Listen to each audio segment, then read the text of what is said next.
is as Kent Brown. He's Emeritus Professor of Ancient Scripture at BYU and the former director of the BYU Jerusalem Center for Near Eastern Studies. In the world of documentary films, Professor Brown was the executive producer for Journey of Faith, The New World, and Messiah, Behold the Lamb.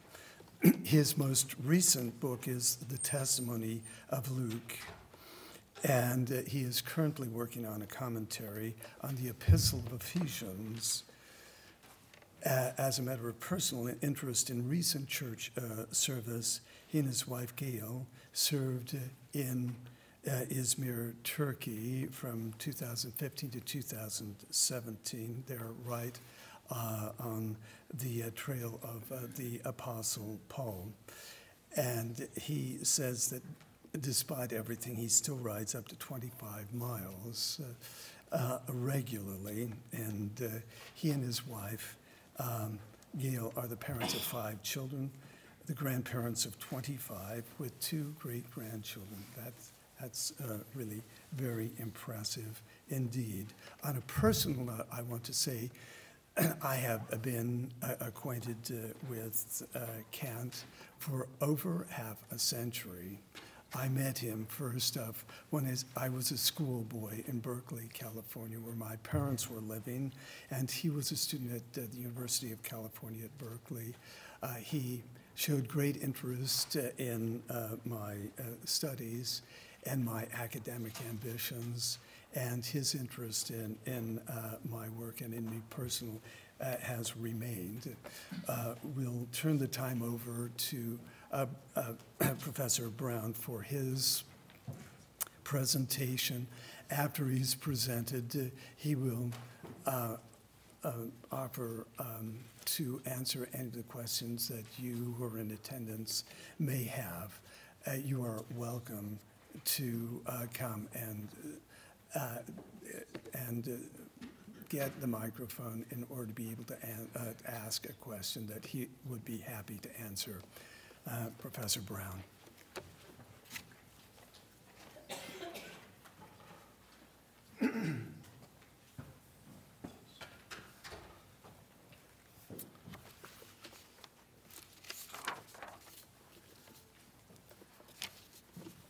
I chose to work on Ephesians largely because we lived about an hour and a half from Ephesus in Izmir, so I got over to Ephesus quite a few times, at least a dozen. So, the title of my presentation is Jesus' First Visit to the Temple. Technically, it was not because he was taken there as an infant, but this seems to be the first time that he goes back after that. If he had gone on an earlier occasion, I expect that Luke would have noted that. Luke says that his parents came every year, but he doesn't say anything about Jesus accompanying them until the incident narrated in Luke chapter 2.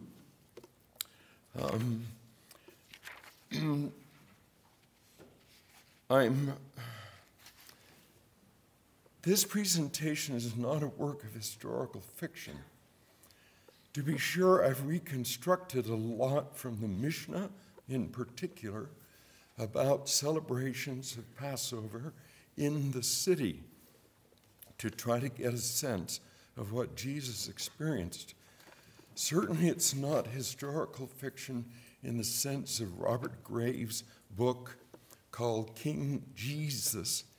He says that he did his best to be accurate about the historical setting, but there is a famous passage when he describes Zacharias going into the temple to light the incense, and instead of an angel appearing to Zacharias, King Herod does with the head of a donkey. So much for sort of historical reconstruction that is believable. In addition to that, I'm sensing in my head that the company that Mary, Joseph, and Jesus traveled with was large. Perhaps 200 or 300 people. Otherwise, if it were smaller, like 2 or 3 dozen, his absence would have been noted almost immediately when his parents leave the city. But if there are 200 or 300, who knows where he is? And I very much suspect he was with playmates, other teenagers, and that they had spent a lot of time together during the almost 10 days that they were in the city. So they just assume he's with them. If you think that he was with the 40 and 50-year-olds, you're going to have to make a big case for me. He's off with those other young people whom he's met when they first came down the Jordan Valley toward the city. Okay, those are the key things I want to establish at the beginning. I suspect they left Jericho the morning that they walked up to the city. It's about a 16-mile walk. And by the time they reach the top of the Mount of Olives, they can turn and look behind them, looking west or east. They see the Jordan Valley lying there. And just off to the right here, they can see a little corner of the Dead Sea with the permanent mist hanging over it. They turn the other way, looking west, and of course they see the old city. They see the walls, not the old city walls. That's what you see today. They saw the walls of the city as they were then. But the thing that drew their eye, of course, was the temple. And the facade of that thing, with gold overlay, stood more than 100 feet in the air. So it was an impressive sight. Down the Mount of Olives they go, and the first thing they look for is a Mikvah Bath. The rule was, according to the Mishnah, anybody who lived farther than Modein, which is 18 miles from Jerusalem to the west and north, anyone who lived farther away than that was considered an outlander, someone who was touched by ritual impurity because they lived away from Judea. And so Jesus and his family, who live in Galilee, they have to bathe themselves before they enter the temple. And there were baths around the town, or they could go and rinse themselves off in a ritual way. If that first afternoon when they reached there, if they decide to go into the temple, they would go in one of the gates, and there would stand a Levite with a branch, a sprig of palm, sprinkling people as they walked in. The water that he dips the palm branch in has in it the ashes of a red heifer, which was sacrificed over on the Mount of Olives before the festival began. And that also was believed to have cleansing powers, so they could actually step into the temple grounds as they wished. All of this is new to Jesus. He's never seen any of this. So they go into the temple grounds, perhaps that first afternoon. Then they retreat to their camp place. We don't know where they stayed, but most pilgrims camped outside of the city. To rent a room inside the city was expensive, and we're never told that Joseph and Mary were flush with money. So we assume that, like other people from the north with whom they traveled, they camped in a place that these people have been camping perhaps for years. So, first morning, before sunup, things begin to happen.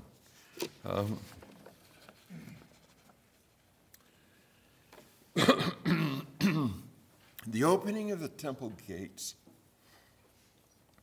is announced by 2 trumpets who play 3 short bursts on their horns. They're standing on the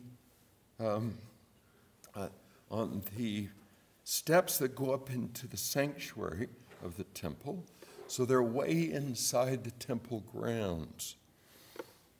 But they played those blasts, and the temple gates open, as well as the Nicanor gate, which leads from the court of women up to the great altar, and inside the courtyard which surrounds the sanctuary itself. So this is where you come in. You come in from the east through a gate into the court of women. You're surrounded by this large court. All Israelites can come here.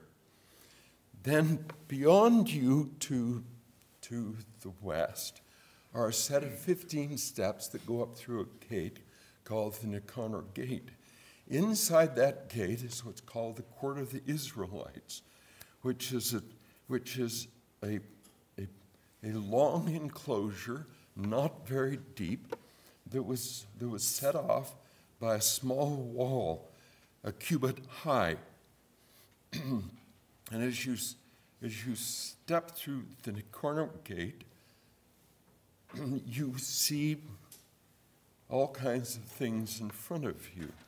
I suspect that after Jesus went to the temple the first morning with his parents, saw this wondrous place for the first time, that the next morning he went with his friends. And the big prize for them was not this street or that building, it was the temple. And when they hustle through the court of women and go up those 15 steps, the girls stop. The girls in this little group can't step through that. Only men can. And I suspect that it was at the top of those steps that Mary stood when she watched the priests sacrifice the 2 birds that she had bought for her cleansing, when she was ritually cleansed after Jesus' birth. But the boys can go in. The girls can see a lot standing there, but the boys step into the court of Israelites. Right in front of them, just set a little bit to the left of the gate, was the great altar. According to one source, this thing was 15 feet taller than people standing inside this courtyard. And they could see the priests up there who were keeping the fires burning and putting on those fires the parts of the animals that were to be burned as part of the sacrifice. To their left, they could see the ramp, which goes down south. You come up the ramp going north, and that's where the priests brought the body parts to be burned. Right straight to their left on the south, they could see the doorway into what's called the Chamber of Hewn Stone. It was actually in 2 parts. In the outside part was where the Sanhedrin met, the deliberative body of Judaism, that which met in Jerusalem. On the inside part, closest to the sanctuary, closest to the courtyard, and the doorway these boys could see, was the place where the lots were drawn each morning for priests who would light the incense, who would assist the priest who lights the incense, who would take care of the morning sacrifice, who would take care of the evening sacrifice, and so on. And also priests were examined physically to see whether there was any blemish that would disqualify them from service. So the boys can see that. They could not see the great bronze basin that was on the other side of the west side of the altar. But they could see the priests going over there to wash their hands and their feet, to cleanse themselves as the day wore on, because they of course became quite bloody with sacrifices. Then over to the right, north and west of where they stood, were 24 little stations. They're actually metal bars that are stuck into the flagstones, where animals were tied up and slaughtered. Next to those were 8 pillars with wooden tops and iron hooks, where you hung the carcass of an animal for skinning, for cleaning out the entrails, all those kinds of things. And then there were 8 marble tables nearby, sitting over here, where people washed the parts of the body of the animal before they were carried up onto the altar to be burned. So these boys see all of this. They may have been there early enough to see the priests walk up the steps, the 12 steps into the sanctuary, disappear in the dark, those who are going to take care of the lighting of the incense. And if they're there in the afternoon, about 3 o'clock, the whole thing would be repeated. Priest would bring a yearling ram, sacrifice it for the evening sacrifice, and the priest would go up into the sanctuary to light the incense for the second time during the day. So these boys must have been fascinated by all of this, as well as the girls who had come, and they could sort of see most of what I just described. The one thing they could not see was the drain at the southwest corner of the altar, where the excess blood, which was caught in basins from sacrifice of animals, was poured.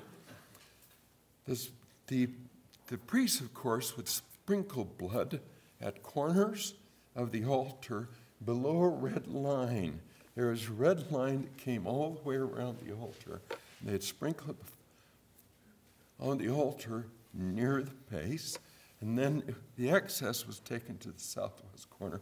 And there was a drain that went all the way down into the Kidron Valley that carried the excess blood.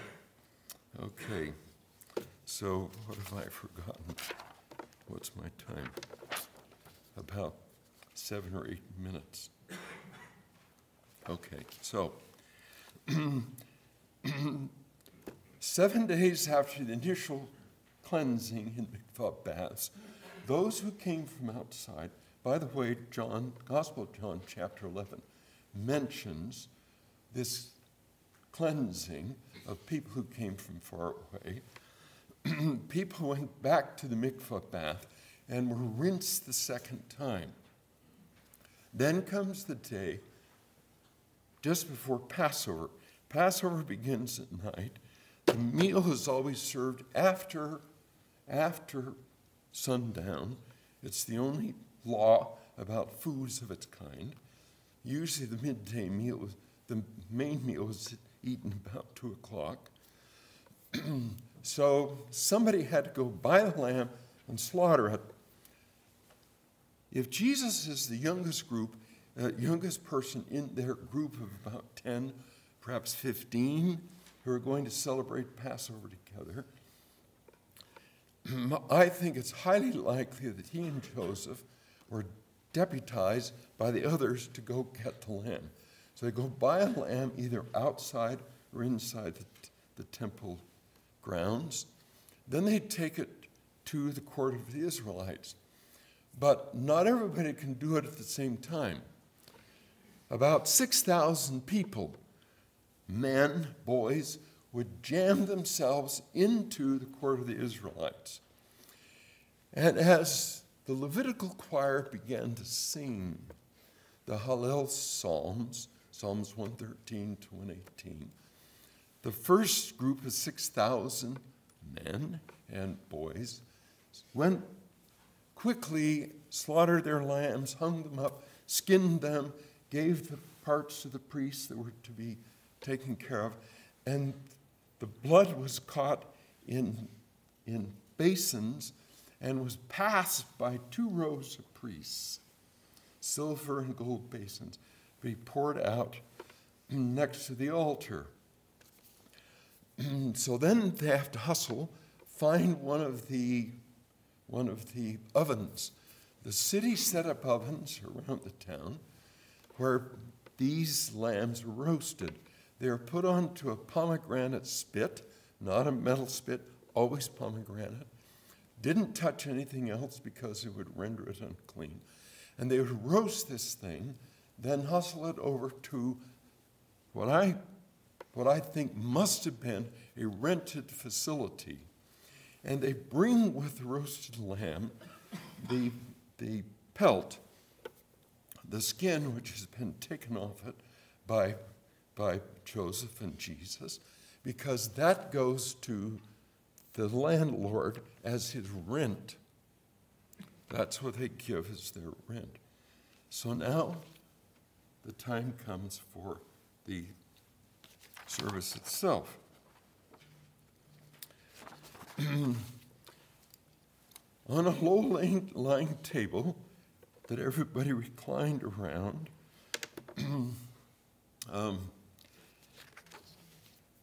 were put platters of food, plus the 3 loaves of unleavened bread that were wrapped in a piece of fabric.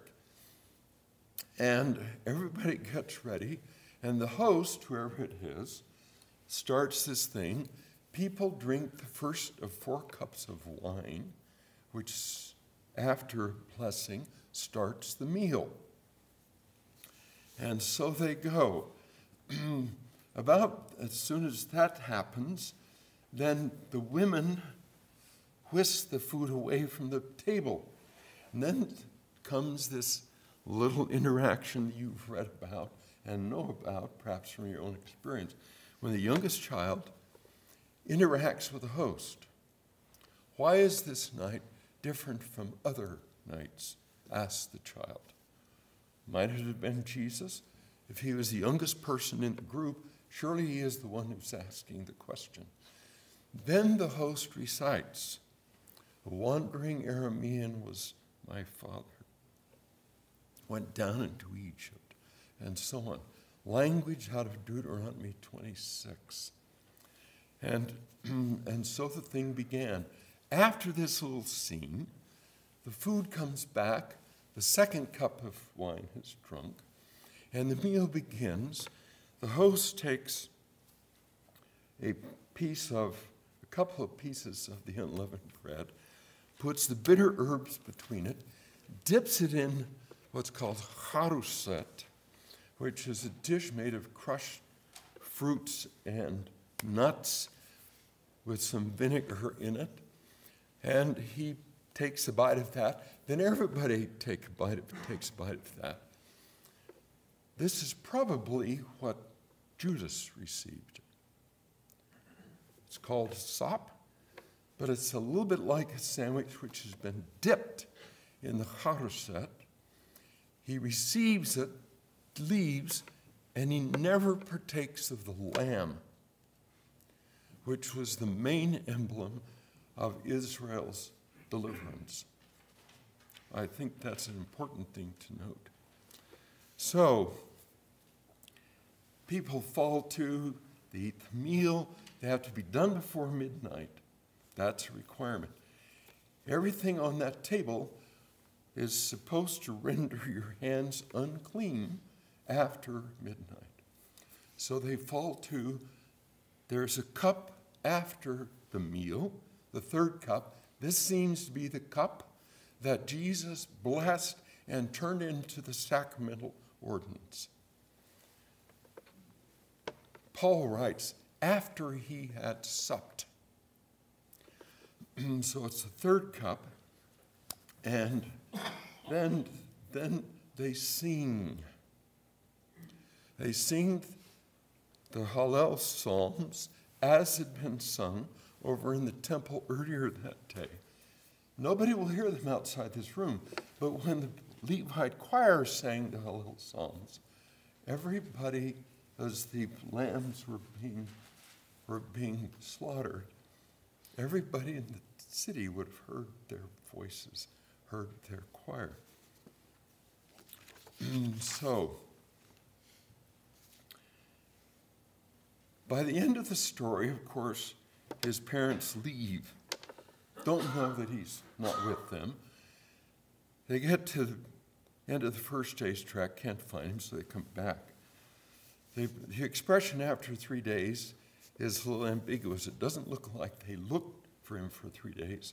One day travel back. Third day they find him. What seems to have happened in all of this is that Jesus has set up shop just outside the chamber of hewn stone. There's a long, flat place that runs along the south wall called the Hell. And that's where Sanhedrin members would come and answer questions for visitors. So it's already a place that's frequented by people who are curious to learn something. Here comes this bright 12-year-old and more or less takes over the conversation. Jesus did that a lot.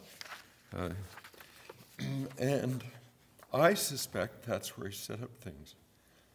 He had presented himself by this point as a teacher inside the temple grounds near the chamber of hewn stone, where decisions for religious life were made. He had taken up a teaching post close to the sanctuary itself. It's just over the wall.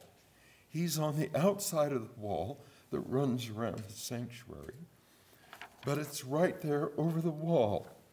In addition to that, it looks like the heart of the temple grounds had become his place, where he is, in effect, taken over. So the temple now becomes his base of operations.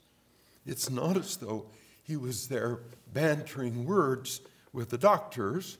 No, he had other purposes in mind. So I've come to the end of what I want to say. There's a lot more because it turned out to be 26 pages. So any questions for about 3 minutes before I turn it over to my friend, Stephen Ricks?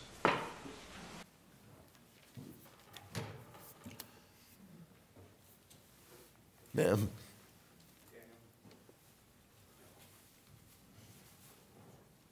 Please.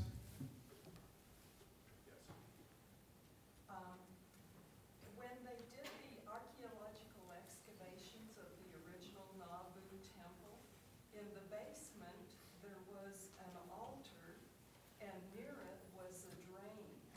I always wondered if they had that set up as a restoration of all things to do a sacrifice there. I wonder what you think about that.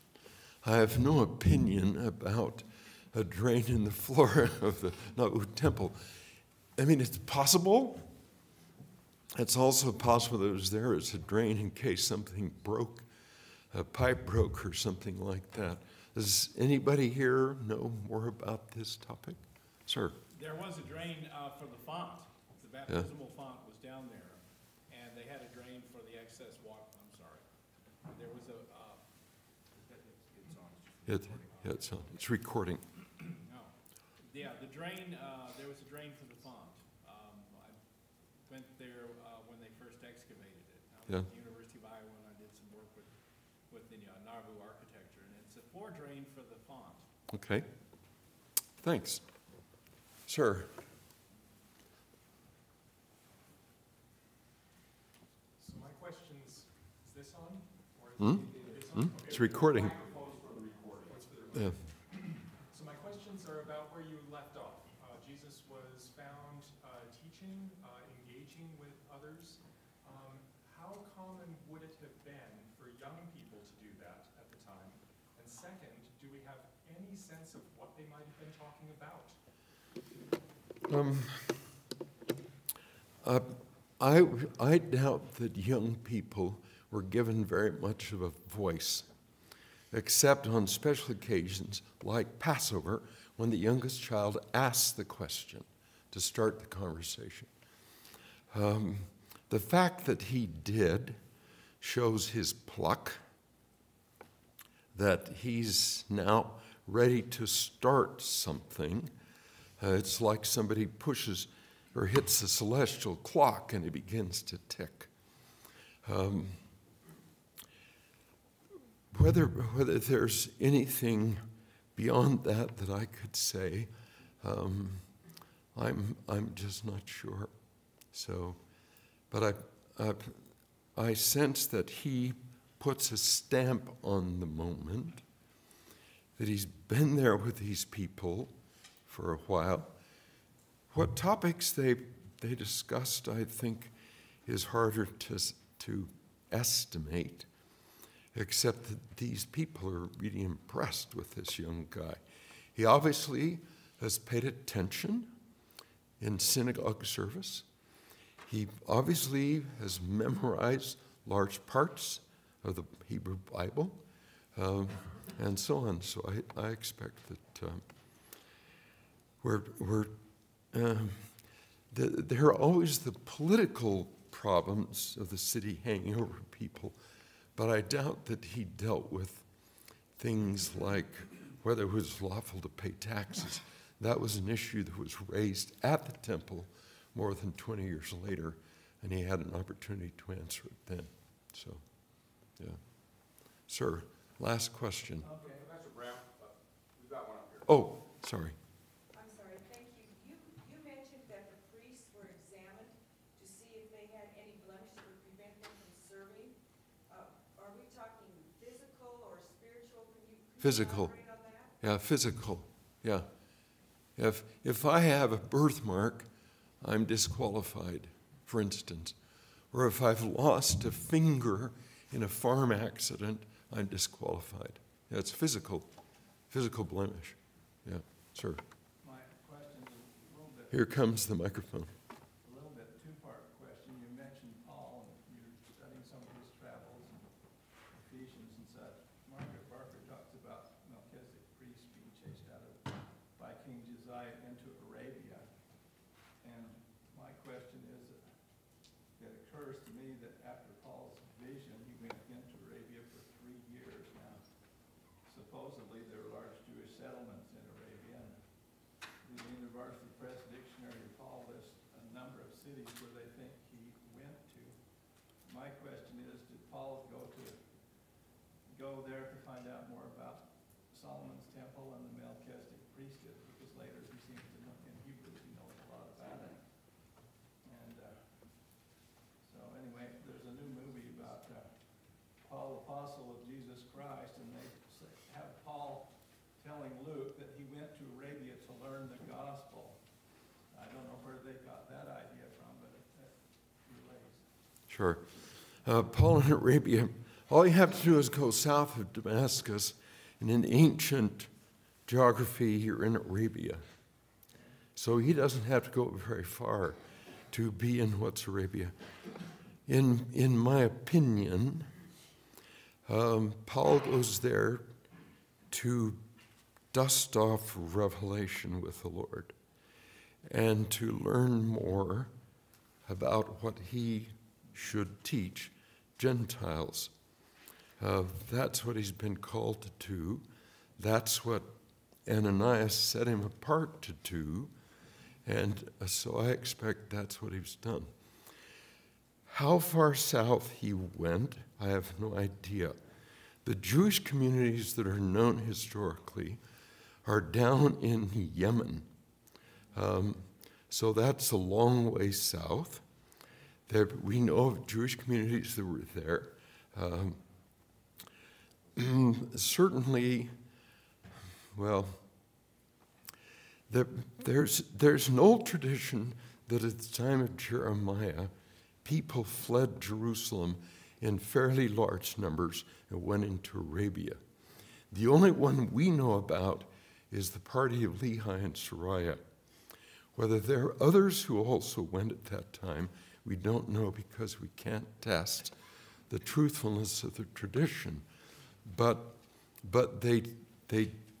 there is this sort of sense that people left the city knowing that it was in trouble spiritually, and also that there were forces out there who would like to capture the town.